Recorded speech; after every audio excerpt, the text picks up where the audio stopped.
বাঙালি হেসেলের আমি কবিতা। আজকে আমরা করব গোকুল পিঠে।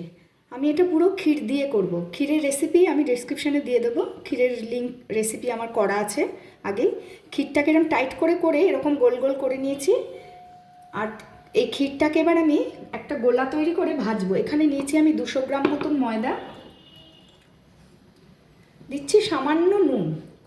শুকনো ভালো করে নুন আর ময়দাটাকে ভালো করে মিশিয়ে নিচ্ছি। নিয়ে অল্প জল দিয়ে আমরা একটা ব্যাটার তৈরি করব।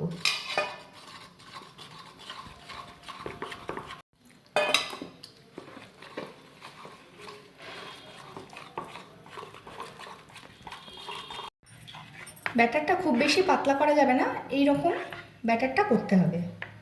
এবার আমরা আগে চিনির রসটা করে নেব। এখানে 1 কাপ চিনি নিয়েছি, তার সঙ্গে আমি 2 কাপ জল দিয়ে একটা পাতলা রস তৈরি করব।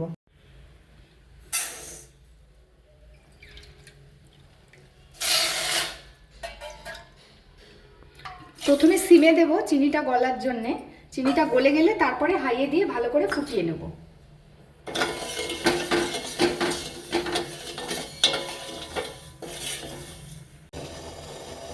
চিনিটা ভালো করে গলে গেছে। এখন আমি এই রসটাকে মিনিট 5 ভালো করে ফোটাবো, যাতে রসের ভেতরে একটা পানসে ভাব না থাকে। ভালো করে না ফুটলে কিন্তু রসের ভেতরে একটা পানসে ভাব থাকবে। এরকম পাতলাই থাকবে, এর ঘনত্বটা ভারী হবে না। মিনিট 5 ফুটিয়ে নেব।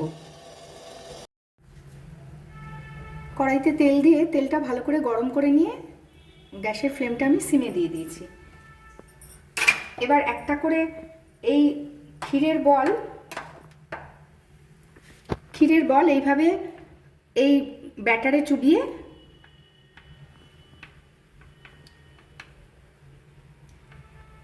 এভাবে আমরা ভাজবো।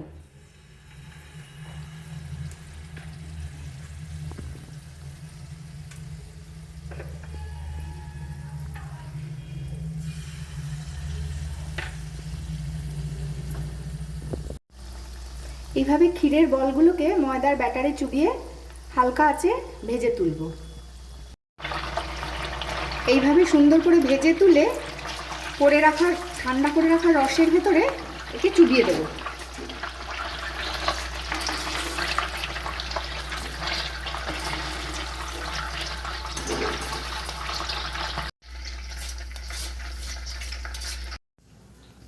মিনিট 10 এইভাবে রসে ভেজার পরে এগুলোকে রস থেকে আস্তে আস্তে তুলে নেব।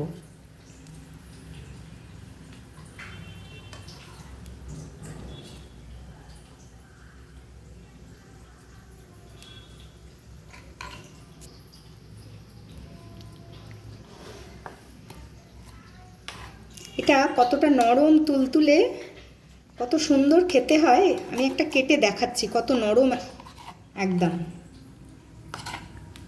একদম নরম তুলতুলে। শীতের দিনে এরকম গোকুল পিঠে কিন্তু খুব সুন্দর খেতে হয়।